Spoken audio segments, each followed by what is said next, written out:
Hello everyone, welcome back to my channel. हम लोग पढ़े हैं क्लास 12th का चैप्टर पी ब्लॉक और पी ब्लॉक के अंदर हम लोग पढ़े हैं ग्रुप 15 और आज है ग्रुप 15 का लेक्चर नंबर 9 जिसमें हम लोग पढ़ने जा रहे हैं रिएक्टिविटी टूवर्ड्स ऑक्सीजन। देखिए, हम लोगों ने हाइड्रोजन के साथ रिएक्टिविटी पढ़ ली थी ग्रुप 15 की। आज हम लोग पढ़ेंगे ऑक्सीजन के साथ, हाइड्रोजन के साथ और मेटल के साथ। देखिए, एनसीईआरटी में भी बहुत थोड़ा थोड़ा गिवन है, हम लोग भी इस चीज़ को कॉम्प्लिकेट नहीं करेंगे और इजी वे में आपको हर एक चीज़ समझा देंगे। तो चलिए आगे बढ़ते हैं और सभी लोग हेडिंग लगाइए, रिएक्टिविटी टुवर्ड्स ऑक्सीजन। तो देखिए, जब आपके ग्रुप 15 के एलिमेंट्स ऑक्सीजन के साथ रिएक्ट करते हैं तो देखिए दो टाइप के ऑक्साइड बनाते हैं which is E2O3 and E2O5। Note करिए कि जब आपके ग्रुप 15 के एलिमेंट्स रिएक्ट करते हैं किसके साथ, ऑक्सीजन के साथ, तो वो दो तरह के ऑक्साइड्स बनाते हैं। पहला आपका ऑक्साइड है E2O3 और दूसरा आपका ऑक्साइड है E2O5। तो देखिए, जो नॉन मेटेलिक ऑक्साइड होंगी आपकी, नॉन मेटेलिक ऑक्साइड जो होंगी आपकी वो होंगी acidic in nature. Acidic in nature पहला पॉइंट आपका ये है। देखिए, पहला इसमें हम लोग जो है पॉइंट वाइज पढ़ेंगे ताकि आपको चीज़ें जो हैं वो ढंग से क्लियर हो जाए। तो देखिए, पहला पॉइंट आपका क्या था कि जब आपके ग्रुप 15 के एलिमेंट जो हैं वो कंबाइन करते हैं ऑक्सीजन के साथ तो वो बनाते हैं दो तरह की ऑक्साइड। पहली ऑक्साइड है आपकी E2O3 और दूसरी है E2O5। तो जो नॉन मेटेलिक ऑक्साइड होती हैं, दूसरा पॉइंट हमारा ये है कि जो आपकी नॉन मेटेलिक ऑक्साइड है वो कैसी नेचर में होती है, एसिडिक इन नेचर होती हैं। ठीक है, फिर आगे हम लोग बात करते हैं कि oxide in higher state are more acidic than lower oxidation state.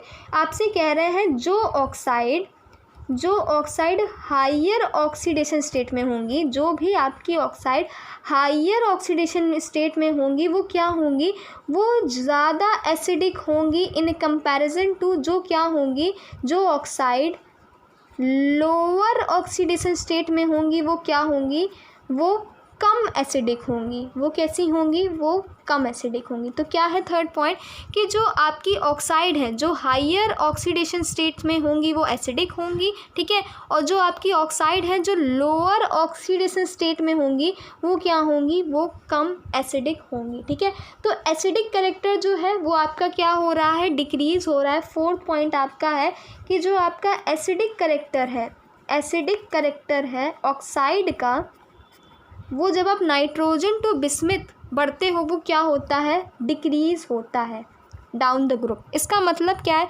देखिए जो आपका N2O3 है, ठीक है, फिर आपका होता है P4O6 AS4O6, ठीक है, फिर SbO4O6, फिर है आपका Bi2O3।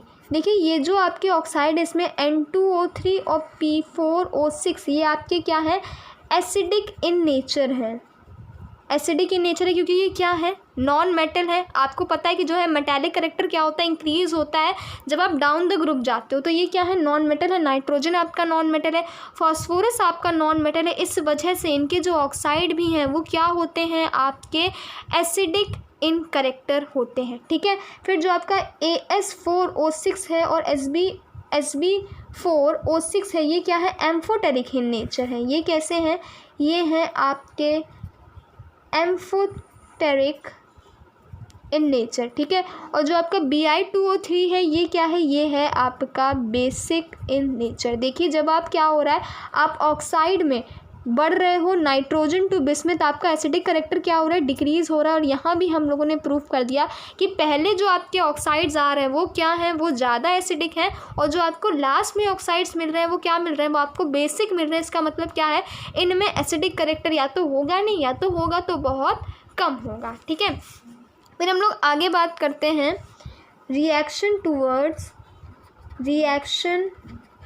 टूवर्ड्स हाइड्रोजन के बारे में कि जो हमारे ग्रुप 15 के एलिमेंट्स हैं जब ये हाइड्रोजन के साथ रिएक्ट करते हैं तो किस तरह की सीरीज़ देते हैं। तो देखिए जब ये हाइड्रोजन के साथ रिएक्ट करते हैं तो हाइलाइट बनाते हैं, और देखिए दो तरह के हाइलाइट मिलते हैं आपको ग्रुप 15 में। पहला हाइलाइट है आपको EX3 टाइप का, ओके, और दूसरा है आपका EX5 टाइप का। तो देखो जो नाइट्रोजन है वो पेंटावेलेंट हाइलाइट नहीं बनाता, यानी जो नाइट्रोजन है आपको PX5 नहीं बनाता है। क्यों नहीं बनाता है, इसका रीज़न बहुत सिंपल सा है, हम आपको पहले भी बता चुके हैं कि जो आपका NCl5 है ये एग्जिस्ट नहीं करता। देखिए जो पहले के लेक्चर्स हैं वो बहुत ज़्यादा इंपॉर्टेंट है, इसी वजह से जो हम लोग रिएक्टिविटी टूवर्ड्स ऑक्सीजन है, रिएक्टिविटी टूवर्ड्स द हाइड्रोजन है, ये हम लोग मोस्ट ऑफ द जो पार्ट है वो कंप्लीट कर चुके हैं वहाँ, इसलिए हम लोग थोड़ा यहाँ जल्दी पढ़ रहे हैं। क्यों, क्योंकि हम लोग ऑलरेडी पढ़ चुके हैं। हम लोग ने आपको बताया था ना NCl5 जो है वो एग्जिस्ट नहीं करता है। क्यों एग्जिस्ट नहीं करता है,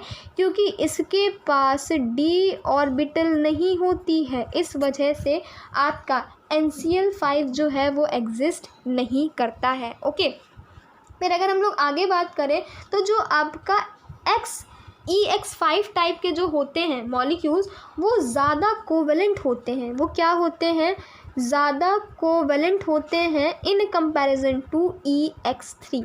क्या कह रहे हैं, देखिए आपका दूसरा पॉइंट क्या है, आपका दूसरा पॉइंट ये है कि जो आपके EX5 टाइप के जो मॉलिक्यूल्स होते हैं वो क्या होते हैं, वो ज़्यादा कोवेलेंट होते हैं इन कंपैरिजन टू EX3। तो ये आपका क्या है, ये है आपका रिएक्टिविटी टूवर्ड्स हाइड्रोजन के बारे में। ठीक है, और भी बातें हैं जैसे हम लोग ये कह सकते हैं कि जो आपका जितने भी आपके EX3 टाइप के जो मॉलिक्यूल्स होते हैं वो बहुत ज़्यादा क्या होते हैं, स्टेबल होते हैं, बहुत ज़्यादा स्टेबल होते हैं, बस एक को छोड़ के, जो कि क्या, नाइट्रोजन के EX टाइप, देखिए NX3 टाइप के जो मॉलिक्यूल हैं वो कम स्टेबल होते हैं। नाइट्रोजन को छोड़ के बाकी जितने भी आपके EX3 टाइप के, फॉर एग्जांपल PX3 आपके जितने भी बनते हैं वो सब स्टेबल होते हैं, बस नाइट्रोजन के हाइलाइट को छोड़ के, या नाइट्रोजन के ट्राई हाइलाइट को कहें छोड़ के, बाकी जितने भी आपके हाइलाइट बनते हैं वो क्या, ट्राई हाइलाइट्स बनते हैं, वो बहुत ज़्यादा क्या होते हैं, स्टेबल होते हैं। लेकिन नाइट्रोजन में भी आपको एक ऐसा हाइलाइट मिलता है जो क्या होता है, स्टेबल होता है, वो होता है NF3 टाइप का, यानी क्या, जिसमें नाइट्रोजन, देखिए नाइट्रोजन क्या है, एक हाईली इलेक्ट्रोनेगेटिव एलिमेंट है। इस वजह से अगर इसकी इलेक्ट्रोनेगेटिविटी को कोई कंपेरेबल करने वाला कोई आपके साथ एटम लगेगा तो क्या हो जाएगा, ये स्टेबल हो जाएगा। इसलिए सिर्फ आपको NF3 टाइप के जो मॉलिक्यूल्स हैं वो बहुत ज़्यादा स्टेबल मिलते हैं, बाकी आपको कोई, फॉर एग्जांपल NBr3 की बात करें तो वो आपको स्टेबल फॉर्म में कभी नहीं मिलेगा।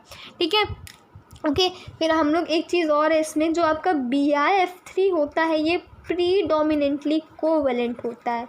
क्या होता है, प्रीडोमिनेंटली कोवेलेंट होता है। देखिए हम लोगों ने पढ़ा है कि EX5 टाइप के जो मॉलिक्यूल्स हैं वो प्रीडोमिनेंटली कोवेलेंट होते हैं, राइट, और इसका मतलब ये था कि जो हमारे EX3 होते हैं वो ज़्यादा कोवेलेंट नहीं होते।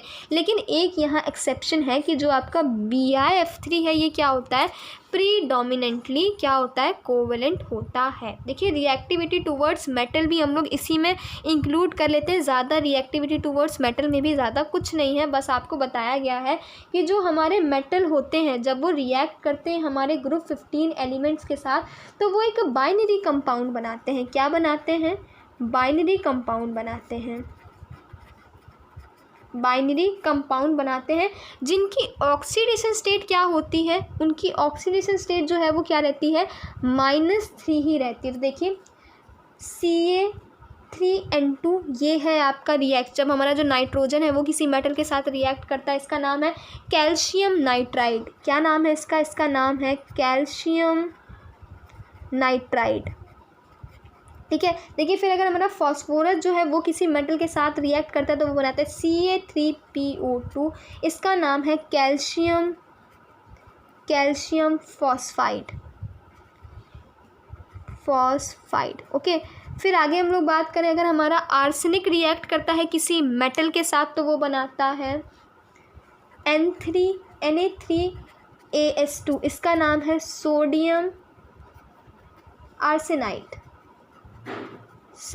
ओके, फिर देखिए अगर हमारा जो एंटीमनी है वो रिएक्ट करता है किसी मेटल के साथ तो Zn3Sb2 टू टाइप का मौलिक कंपाउंड बनता है, ठीक है। फिर इसी तरह जैसे हमारा बिस्मिथ जो है वो किसी मेटल के साथ रिएक्ट करता है तो वो बनाता है Mg3Bi2। तो देखिए इसी तरह से हमारा रिएक्शन विथ मेटल भी कंप्लीट होता है जब हमारा कोई भी ग्रुप 15 का एलिमेंट रिएक्ट करता है हमारे मेटल के साथ, तो वो कुछ इस तरह के बाइनरी कंपाउंड्स बनाता है, जैसा कि आपको दिख रहा है। नॉर्मल एनसीईआरटी के ही हम लोग एग्जांपल्स उठाए थे। तो देखिए हम लोगों ने पढ़ लिया है रिएक्शन विथ मेटल के बारे में, रिएक्टिविटी टुवर्ड्स हाइड्रोजन के बारे में भी पढ़ लिया है, रिएक्टिविटी टुवर्ड्स ऑक्सीजन के बारे में भी हम लोगों ने पढ़ लिया। तो देखिए जिसे भी स्क्रीनशॉट लेना है स्क्रीनशॉट ले लीजिए, और एक्सेप्शन जो है वो ध्यान से याद रखिएगा ताकि आपको कुछ भी कन्फ्यूज़न ना हो। तो अगर वीडियो अच्छी लगी हो तो चैनल करिएगा सब्सक्राइब, वीडियो कर दीजिएगा like. Till then bye bye everyone. अगर कुछ भी डाउट हो तो आप मुझे कमेंट सेक्शन में बता सकते हो, मैं पूरी कोशिश करूँगी आपके डाउट को क्लियर करूँ।